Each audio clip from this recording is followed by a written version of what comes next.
السلام علیکم ورحمۃ اللہ وبرکاتہ۔ الحمدللہ رب العالمین والصلاۃ والسلام علی رسول الامین وعلی آلہ وصحبہ اجمعین۔ آج ہم بات کریں گے صلاۃ استسقاء کے آداب کے بارے میں۔ صلاۃ استسقاء، اس کا مطلب بارش طلب کرنے کے لیے جو نماز پڑھی جاتی ہے اس نماز کو کہا جاتا ہے صلاۃ استسقاء۔ حضرت عبداللہ بن عمر بیان فرماتے ہیں، نبی صلی اللہ علیہ وسلم نے ارشاد فرمایا کہ جو قوم ماپ تول میں کمی کرتی ہے تو اللہ تعالیٰ ان پر قحط سالی کو بھیج دیتا ہے، اور جو لوگ زکوٰۃ نہیں دیتے ہیں رب العالمین ان کی وجہ سے بارش کو روک دیتا ہے، اگر چوپائے نہ ہوتے تو اللہ تعالیٰ بارش بھی نہ برساتا۔ تو صلاۃ استسقاء کے آداب کے حوالے سے نمبر 1 یہ ہے کہ صلاۃ استسقاء 2 رکعت عید کی نماز کی طرح ہے۔ صلاۃ استسقاء 2 رکعت پڑھی جائے گی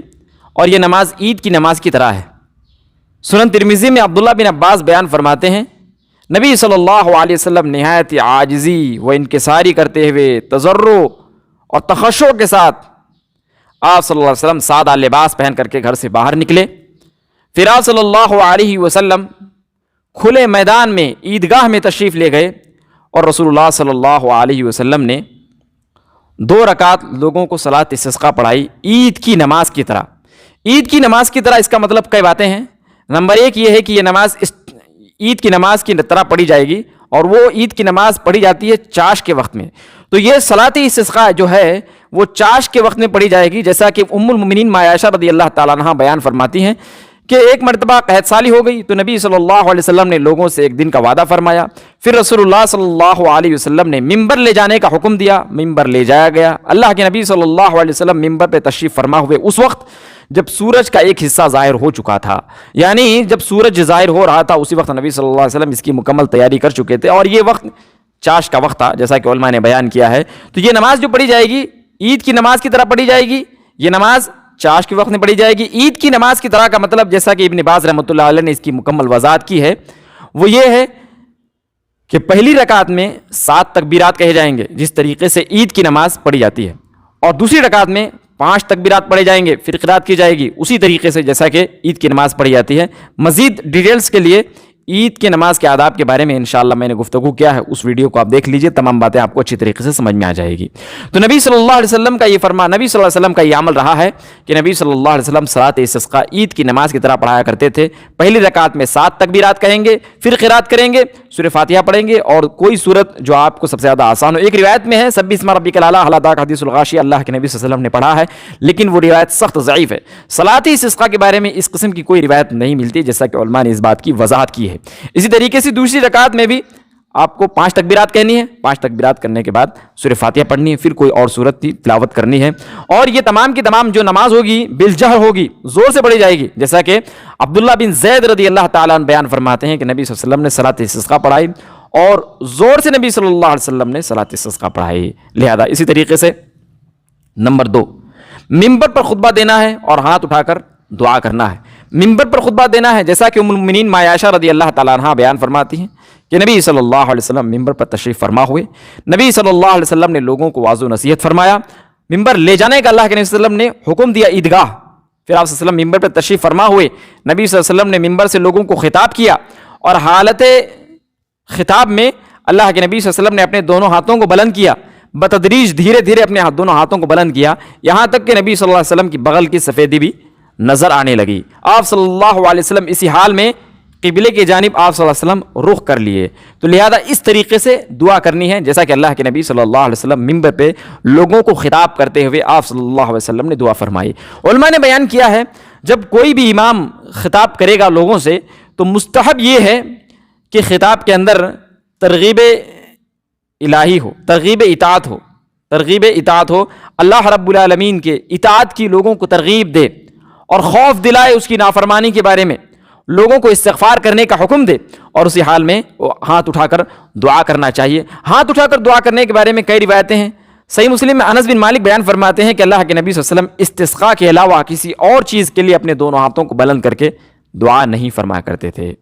ایک اور روایت میں، صحیح مسلم کی روایت میں ہے کہ اللہ کے نبی صلی اللہ علیہ وسلم صلاۃ استسقاء کے لیے جب دعا کیے تو نبی صلی اللہ علیہ وسلم نے اپنے دونوں ہاتھوں کو بلند کیا تو نبی صلی اللہ علیہ وسلم نے اپنے دونوں ہاتھوں کو پلٹا لیا، اپنے دونوں ہاتھوں کو پلٹا لیا، یعنی اس کے الٹے سمت کو اللہ کے نبی صلی اللہ علیہ وسلم نے آسمان کی جانب کیا اور اس کے سیدھے سمت کو اللہ کے نبی صلی اللہ علیہ وسلم نے زمین کی جانب کیا۔ اس طریقے سے نبی صلی اللہ علیہ وسلم نے اپنے دونوں ہاتھوں کو بلند کیا۔ علماء بیان کرتے ہیں کہ یہ عمل مستحب ہے، جیسا کہ حضرت انس بن مالک رضی اللہ تعالیٰ عنہ بیان فرماتے ہیں کہ نبی صلی اللہ علیہ وسلم کا یہ عمل رہا ہے۔ تو آپ صلی اللہ علیہ وسلم نے ممبر منگوایا اور خطاب فرمایا۔ یہاں ایک اور بات بیان کر دوں کہ آدمی کے لیے جائز ہے کہ صلاۃ استسقاء 2 رکعت نماز پڑھے پھر خطبہ دے، اور یہ بھی جائز ہے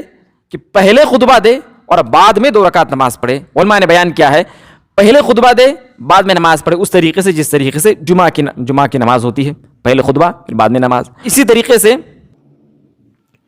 پہلے نماز پھر بعد میں خطبہ، یہ عید کی نماز کی طرح ہے۔ اگر ایسا بھی دے تو یہ بھی جائز عمل ہے۔ اگر کوئی آدمی پہلے خطبہ دے بعد میں نماز پڑھے تو ماں عائشہ رضی اللہ تعالیٰ عنہ کی روایت سے نبی صلی اللہ علیہ وسلم کا عمل ثابت ہے۔ اسی طریقے سے اگر کوئی شخص پہلے 2 رکعت نماز پڑھائے پھر بعد میں خطبہ دے تو یہ بھی حضرت عبداللہ بن عباس کی روایت میں اللہ کے نبی صلی اللہ علیہ وسلم کے عمل سے یہ بھی ثابت ہے۔ اسی طریقے سے نمبر 3، قبلہ سمت ہو کر کے چادر پلٹنا چاہیے، قبلہ سمت ہو کر کے چادر پلٹنا چاہیے، جیسا کہ ام المؤمنین ماں عائشہ رضی اللہ تعالیٰ عنہ بیان فرماتی ہیں کہ نبی صلی اللہ علیہ وسلم حالت دعا میں آپ صلی اللہ علیہ وسلم جب اپنی دعا کے لیے آپ صلی اللہ علیہ وسلم نے جب اپنے دونوں ہاتھوں کو بلند کیا، سیدھے یا الٹے دونوں اس طریقے سے جائز ہے لیکن الٹا کرنا زیادہ بہتر ہے، آپ صلی اللہ علیہ وسلم نے اپنے دونوں ہاتھوں کو جب بلند فرمایا تو آپ صلی اللہ علیہ وسلم قبلے کی جانب رخ کر لیے، پھر آپ صلی اللہ علیہ وسلم نے اپنے چادر کو پلٹ لیا، آپ صلی اللہ علیہ وسلم نے جو پیٹھ پر آپ صلی اللہ علیہ وسلم کی چادر رکھی ہوئی تھی آپ صلی اللہ علیہ وسلم نے اس چادر کو پلٹ لیا۔ ابو داؤد کی روایت میں ہے کہ نبی صلی اللہ علیہ وسلم نے جو چادر پلٹا اس کا طریقہ یہ رہا کہ نبی صلی اللہ علیہ وسلم داہنے کنارے کو اپنے بائیں کندھے پر رکھ لیا اور آپ صلی اللہ علیہ وسلم نے بائیں چادر کے بائیں کنارے کو، لیفٹ کنارے کو نبی صلی اللہ علیہ وسلم نے داہنے کندھے پر رکھ لیا۔ یہ عمل جائز ہے، مستحب عمل ہے، اگر کوئی آدمی کرے تو یہ بہتر ہے۔ مسند احمد کی روایت میں ہے، عبداللہ بن زید بیان فرماتے ہیں کہ اللہ کے نبی صلی اللہ علیہ وسلم نے صلاۃ استسقاء کے لیے لوگوں کو نماز پڑھائی، آپ صلی اللہ علیہ وسلم ممبر پر خطاب فرمائے، پھر آپ صلی اللہ علیہ وسلم قبلہ رو ہو کر کے اپنے چادر کو پلٹا اور آپ صلی اللہ علیہ وسلم نے پلٹا اور پھر صحابہ کرام نے بھی پلٹا۔ علامہ البانی رحمۃ اللہ علیہ بیان فرماتے ہیں کہ امام کا پلٹنا یہ تو ثابت ہے لیکن صحابہ کرام نے بھی پلٹا، مقتدیوں نے بھی پلٹا۔ اس سلسلے میں علامہ البانی بیان فرماتے ہیں کہ یہ جو روایت کا ٹکڑا ہے یہ شاذ ہے، یعنی ضعیف ہے، اس لیے بعض علماء نے بیان کیا ہے کہ آدمی کے لیے بہتر یہ ہے کہ اپنے چادر کو نہ پلٹے بلکہ صرف امام خطیب وغیرہ ہی پلٹے، اس کے علاوہ کوئی اور نہ پلٹے، یہ زیادہ بہتر ہے، انشاءاللہ زیادہ اچھا اور مناسب عمل معلوم ہوتا ہے۔ اگر کوئی آدمی پلٹ لیتا ہے تو بعض علماء نے بیان کیا کوئی حرج کی بات نہیں انشاءاللہ، واللہ اعلم بالصواب۔ اسی طریقے سے نمبر 4، بارش کے لیے خطبہ جمعہ میں بھی دعا کرنا مستحب عمل ہے۔ بارش کے لیے یہ بھی جائز ہے کہ صلاۃ استسقاء پڑھنے کے بجائے اگر کوئی آدمی جمعہ کا خطاب کرتے ہوئے اللہ رب العالمین سے ہاتھ اٹھا کر دعا کرے تو انشاءاللہ یہ بھی جائز ہے، مستحب عمل ہے۔ جیسا کہ انس بن مالک بیان فرماتے ہیں کہ اللہ کے نبی صلی اللہ علیہ وسلم کے پاس ایک آدمی اس وقت آیا جب نبی صلی اللہ علیہ وسلم ممبر پہ تشریف فرما ہو کر کے نبی صلی اللہ علیہ وسلم لوگوں کھڑے ہو کر کے خطاب فرما رہے تھے۔ تبھی ایک صحابی رسول آئے، اس نے کہا اللہ کے نبی صلی اللہ علیہ وسلم مویشی ہلاک ہو گئے، مال برباد ہو گئے، آپ صلی اللہ علیہ وسلم راستے بند ہو گئے، اے اللہ کے نبی صلی اللہ علیہ وسلم ہمارے لیے بارش کی دعائیں کیجیے۔ تو آپ صلی اللہ علیہ وسلم نے دعا فرمائی اللہم اغثنا اللہم اغثنا اللہم اغثنا۔ حضرت انس بن مالک کہتے ہیں کہ بھرپور آپ صلی اللہ علیہ وسلم کی دعا سے اللہ تعالیٰ نے بارش برسائی۔ پھر دوسرے جمعے اسی موقع پر وہی صحابی رسول تشریف لائے جبکہ نبی صلی اللہ علیہ وسلم لوگوں کو خطاب فرما رہے تھے جمعہ کے روز۔ اس صحابی رسول نے کہا کہ نبی صلی اللہ علیہ وسلم ہلاک ہو گئے، مال برباد ہو گئے، مویشی، اور ہمارے راستے بند ہو گئے،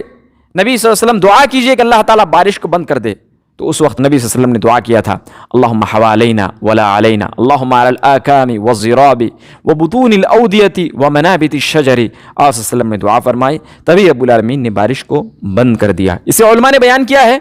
کہ صلاۃ استسقاء اگر کوئی شخص نہیں پڑھتا ہے، صرف اور صرف جمعہ کے روز ہی اگر کوئی آدمی خطاب کرتے ہوئے یہ دعا کر لیتا ہے تو انشاءاللہ یہ بھی جائز عمل ہے، لیکن صلاۃ استسقاء بھی مستحب اور بہترین عمل ہے۔ اللہ کے نبی صلی اللہ علیہ وسلم نے اپنی زندگی میں یہ عمل اپنے صحابہ کرام کے ساتھ کر کے دکھایا ہے، یہ عظیم سنت ہے، اس سنت کو ہمیں زندہ کرنے کی ضرورت ہے۔ آج بہت سے سماج اور معاشرے میں یہ سنت ہمارے درمیان مفقود ہو چکی ہے، اس سنت کو ہمیں زندہ کرنے کی ضرورت ہے۔ یہاں ایک اور بات بتلا دوں کہ جب آدمی دیکھے کہ بارش ہو رہا ہو، بارش برس رہا ہو، اس وقت آدمی کے لیے جائز ہے، مستحب عمل ہے کہ اگر پہلی بارش ہے تو ایسے موقع پر آدمی اپنے کپڑے کو کھول کر کے بارش کے پانی سے اپنے آپ کو بھگائے، یہ مستحب عمل ہے۔ انس بن مالک بیان فرماتے ہیں کہ ایک مرتبہ اللہ کے نبی صلی اللہ علیہ وسلم کے ساتھ ہم تھے تبھی بارش کے لپیٹ میں ہم آ گئے. اللہ کے نبی صلی اللہ علیہ وسلم بارش میں گئے. آپ صلی اللہ علیہ وسلم نے اپنے کپڑوں کو کھولا. آپ صلی اللہ علیہ وسلم بارش کے بوندوں کو اپنے جسم میں ڈائریکٹ لیے اور آپ صلی اللہ علیہ وسلم فرما رہے تھے کہ یہ میرے مالک کی برسائی گئی نئی نئی بارش ہے, یہ میری مالک کی برسائی گئی نئی نئی بارش ہے. اسی طریقے سے جب بارش برس رہا ہو اس بارش کو دیکھ کر کے بھی ہمیں دعا پڑھنا چاہیے, اللہم صیبا نافعا, اللہم صیبا نافعا, اللہم صیبا نافعا, جیسا کہ ام المؤمنین عائشہ رضی اللہ تعالیٰ عنہ بیان فرماتی ہیں. تو صلاۃ استسقاء کے آداب کے حوالے سے میں نے 4 اہم ترین باتیں رکھی. اللہ تعالیٰ سے دعا ہے کہ رب العالمین صلاۃ استسقاء کے تمام آداب کو ہمیں صحیح معنوں میں سمجھنے اور اس کے مطابق ہم سب کو عمل پیرا ہونے کی توفیق عنایت فرما. آمین. السلام علیکم ورحمۃ اللہ وبرکاتہ.